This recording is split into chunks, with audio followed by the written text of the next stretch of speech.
मी वार्षिक पारितोषिक वितरण व स्नेह संमेलन या कार्यक्रमाच्या निमित्तानं ब्रिलियन्स एज्युकेशनल फाउंडेशन खानापूर हिरा इंग्लिश मीडियम स्कूल यामध्ये उपस्थित आहे। या कार्यक्रमाच्या निमित्तानं प्रमुख पाहुणे म्हणून श्री ब्रह्मनाथ विद्यालयाचे माजी मुख्याध्यापक श्री एफ.बी. आताप सर, त्याचबरोबर साई समता मंगल कार्यालयाचे मालक व माजी सैनिक सुरेशजी भोर, त्याचबरोबर सौ श्रद्धा भोर, त्याचबरोबर पत्रकार रामकृष्ण भागवत उपस्थित होते।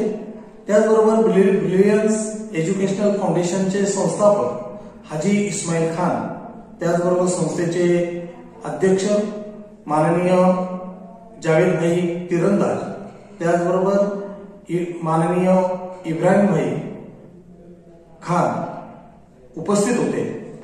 या सर्वांचं नियोजन या संस्थेचे प्रिन्सिपल माननीय अजहर इनामदार यांनी केलेलं होतं। स्नेह संमेलनाच्या प्रमुख श्रीमती गरू, त्याचबरोबर सना शेख यांनी या सर्व कार्यक्रमाचं नियोजन केलेलं होतं।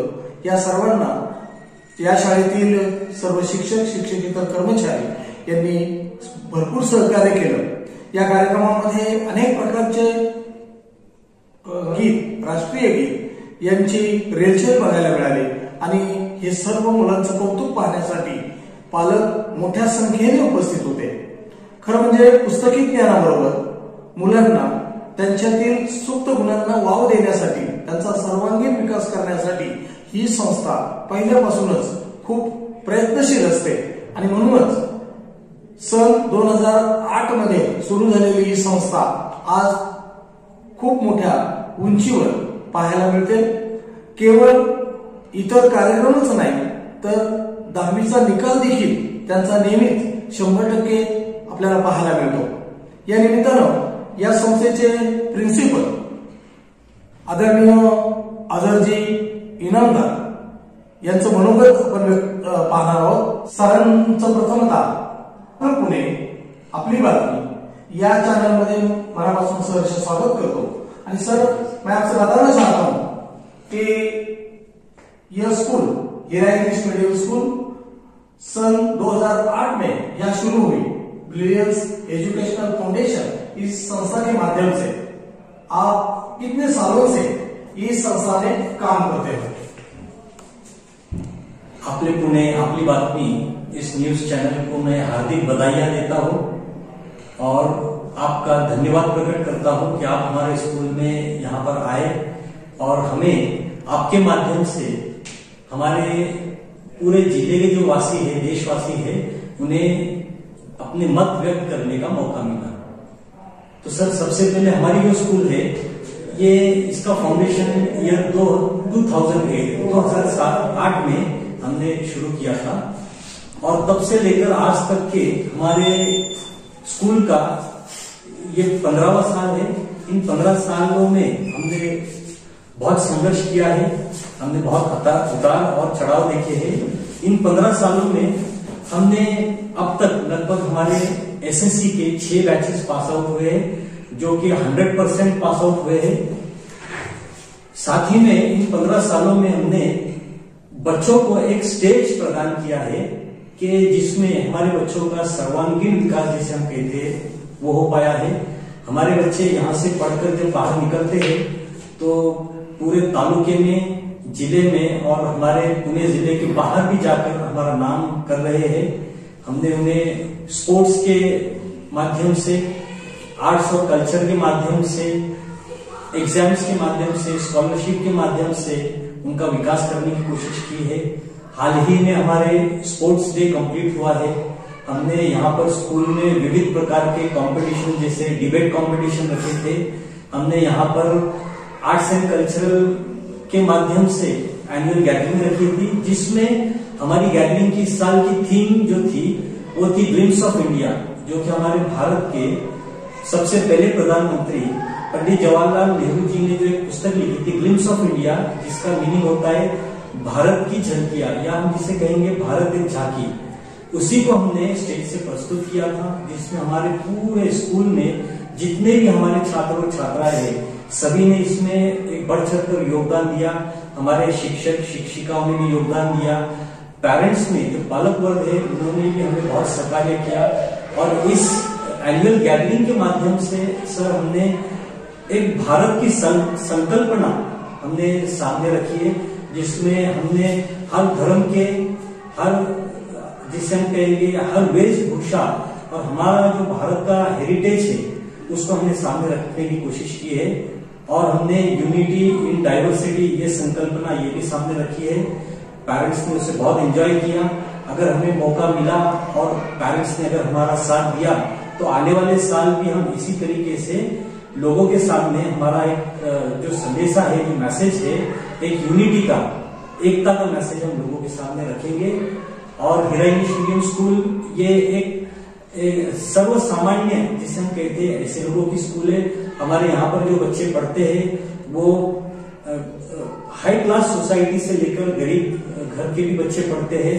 और मैं आपके माध्यम से कहना चाहूंगा कि हम बहुत ही अच्छा एजुकेशन यहाँ पर प्रदान करते हैं। आप सभी को मैं हीरा इंग्लिश मीडियम स्कूल में वेलकम करता हूँ, आमंत्रित करता हूँ कि एक बार आप हमारे स्कूल में जरूर आए और अपने बच्चों को हमारे स्कूल में एडमिशन लें। धन्यवाद। Thank you sir. मैं आपको पूछना चाहता हूँ, ब्रिलियंस एजुकेशनल फाउंडेशन यह अल्पसंख्यक संस्था है, फिर भी आपके हीरा इंग्लिश मीडियम स्कूल में क्या सभी जाति धर्म के लोग बच्चे पढ़ रहे हैं? जी सर, आपने बहुत ही एक महत्वपूर्ण यहाँ पर प्रश्न पूछा है। हीरा इंग्लिश मीडियम स्कूल ये अल्पसंख्यक मतलब के माइनॉरिटी इंस्टीट्यूट जरूर है, लेकिन यहाँ पर अगर आप क्लासरूम्स में जाकर देखेंगे तो यहाँ पर हमारी स्कूल जो है ये कॉस्मोपॉलिटन स्कूल है। यहाँ पर आपको हर धर्म के बच्चे नजर आएंगे। हमारे स्कूल में कोई भी धर्म से रिलेटेड या तो धर्म का भेदभाव नहीं होता है। हम सब भारतीय है। आपको यहाँ पर हर समाज के हर वर्ग का बच्चा नजर आएगा और हम हर बच्चे को एक ही समान देखते हैं। वो सिर्फ भारत का वासी है और हम हर बच्चे को उसी प्रकार का शिक्षण देते हैं। आपल्यावर ही जी जबाबदारी होती ती जबाबदारी आपण कशा पद्धतीने पार पाडली? नमस्कार, मी अंजली करून या वर्षीच्या वार्षिक स्नेहसंमेलनाची जबाबदारी माझ्याकडे देण्यात आली। ती आमच्या शाळेचे मुख्याध्यापक नामदार अजय सर यांच्याकडून मला मिळाली। या कार्यक्रमासाठी माझ्या सहकारी शेख सना मॅडम या होत्या। त्याचप्रमाणे शाळेचे वेगवेगळे शिक्षक यांनी सुद्धा वेगवेगळ्या प्रकारच्या जबाबदाऱ्या पार पाडल्या। उदाहरणार्थ की मोनो ऍक्ट जे होते त्याची जबाबदारी काही शिक्षकांकडे होती। त्याचप्रमाणे जे ड्रामा झाले त्याची जबाबदारी होती। ऍक्शन सॉंग्सची जबाबदारी वेगवेगळ्या शिक्षकांकडे होती। जे ड्रेपरी लागली त्याची जबाबदारी वेगवेगळ्या शिक्षकांकडे होती। या सगळ्यांची जबाबदारी पूर्ण करत असताना शाळेचे चेअरमन जावेद तिरंदाज यांचं खूप मोठं सहकार्य लाभलं, जे कायमस्वरूपी आमच्या बरोबर प्रत्येक कामामध्ये हजर असल्यामुळे कोणती जबाबदारी पार पाडताना खूप जास्त काही त्रास झाला नाही। मैं Shaikh Sana, assistant teacher of Heera English medium school. Actually तो अंजलि मैम ही थे, बट उनके साथ में मैंने काम किया है तो एक्सपीरियंस बहुत ही अच्छा था। ये हम लोग के लिए एक चैलेंज था क्योंकि हर साल जो गैदरिंग होती है वो हमारे स्कूल के प्रीमाइसेस में होती है, लेकिन ये बार जो गैदरिंग हुई थी वो हमने एक वेन्यू सिलेक्ट किया था, साई समता हॉल, वहां पर थी और हमको वहां पे जाना था। तो ये हमारे लिए बहुत ही बड़ा चैलेंज था, जिसमें सभी टीचर, नॉन टीचिंग स्टाफ और हमारे जो स्टूडेंट थे और पेरेंट्स सभी का बहुत ही ज्यादा सहभाग रहा है। जैसे कि अंजलि मैम ने बताया, principal of Heera English medium school Ajay sir, उनका बहुत ही ज्यादा कोऑपरेशन था। उसके बाद चेयरमैन सर जो हमेशा हमारे साथ रहते हैं, तो ये सभी की मदद से ये जो हमारा प्रोग्राम था ये पॉसिबल था और सभी का जो सहभाग था वो बहुत ही अच्छे से हुआ। 100% पार्टिसिपेशन था स्टूडेंट का।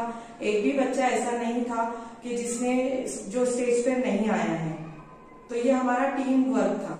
वार्षिक पारितोषिक वितरण व स्नेह संमेलन या कार्यक्रमाच्या निमित्तानं ब्रिलियन्स एज्युकेशनल फाउंडेशनचे अध्यक्ष माननीय जावेद भाई तिरंदाज उपस्थित आहेत। मी त्यांच्याशी काही संवाद साधू इच्छितो। सर, अल्पसंख्याक संस्था असून सुद्धा आपण सगळ्या प्रकारच्या ऍक्टिव्हिटीज उपक्रम या संस्थेमध्ये राबवत आहे आणि मला चांगली कल्पना आहे की आपण या सर्व शिक्षकांसमवेत नेहमी संस्थेमध्ये उपस्थित असतात, त्यांच्या प्रत्येक कामाला प्रेरणा देतात, शाबासकी देतात। आता हा जो वार्षिक पारितोषिक वितरण व स्नेह संमेलन कार्यक्रम आहे आपण साई समता मंगल कार्यालयामध्ये आयोजित केलाय, तर हे सगळं करत असताना अभ्यासक्रम पूर्ण व्हावा याची देखील आपण जबाबदारी घेत आहे। आपला स्टाफ खूप चांगला आहे, तर या स्नेह संमेलनाच्या निमित्तानं आपलं मनोबल आपण व्यक्त करावं। ब्रिलियन्स एज्युकेशनल फाउंडेशन संचलित हिरा इंग्लिश मीडियम स्कूल खरं तर सर बघायला गेलं तर दरवर्षीप्रमाणे आमचे सना मॅडम बोलले दरवर्षीप्रमाणे म्हणजे कोरोनाच्या पूर्वी आम्ही जे गॅदरिंग्स वगैरे सगळे वार्षिक स्नेह संमेलन बक्षीस वितरण समारंभ म्हणजे पार पाडला ते शाळेच्या प्रांगणात पार पाडला होता, पण यावर्षी आम्ही साई समता मंगल कार्यालय इथं पार पाडला। तर याच्यामध्ये सर तुम्ही जे आम्हाला प्रश्न विचारले ते अगदी खूप मोलाचे प्रश्न विचारले, पण याच्यामध्ये सर याचा पहिलं श्रेय जातो का आम्हाला अशी अपेक्षा नव्हती सर का इतकं चांगलं वार्षिक स्नेह संमेलन होईल, कारण की याचं कारण हे का मुलांचे 2 ते 3 वर्षाचं कोरोनामुळे गॅप झालं आणि त्याच्यानंतर त्यांना इतका चांगला परफॉर्मन्स व्हावा, तर याच्यामध्ये सगळ्यात महत्वाचं सर की आमचे स्टाफ, प्रिन्सिपल सर, एचओडी, त्याच्यानंतर मुलांनी घेतलेले परिश्रम आणि पालकांची साथ हे सगळ्यांची ज्यावेळेस एकजूट होते ना सर, तर या कार्यक्रमाला ताकद मिळते आणि त्या ताकदीनुसार हे काम झालेलं आहे। तर ना तुम्ही जे प्रश्न विचारला सर का तुम्ही स्वतःहून उपस्थित राहतात, तर मराठीमध्ये किंवा हिंदीमध्ये म्हण आहे स्वतः मेल्याशिवाय स्वर्ग दिसत नाही, खुद मरेशिवाय जन्नत नाही नजर आली। तर हे सगळं सर काम करत असताना आता आमचा कार्यक्रम तुम्ही बघितलं सर, सर्व कार्यक्रम मी एक स्वतः जागेवर हल्लो सुद्धा नाही। याचं कारण काय का सगळं सुव्यवस्थित आमच्या सगळं स्टाफने चांगली मेहनत घेऊन हे काम केलेलं होतं आणि मुलांचे त्याच्यात परिश्रम। दुसरी गोष्ट तुम्ही सर प्रश्न मला विचारला तर याचबरोबर शाळेय अभ्यासक्रम वगैरे हे सगळं सर विथ प्लॅनिंगनुसार करावं लागतं का जेणेकरून पालकांनाही अडचण नको, आम्हालाही अडचण नको आणि शिक्षकांना अडचण नको आणि एचओडीला पण अडचण नको। तर आम्हाला अशी अपेक्षा होती की इतका कार्यक्रम चांगला पार पडेल, परंतु खूप चांगला कार्यक्रम पार पडला आणि तुम्ही आज इथं आले सर, त्याबद्दल तुमचे धन्यवाद सर।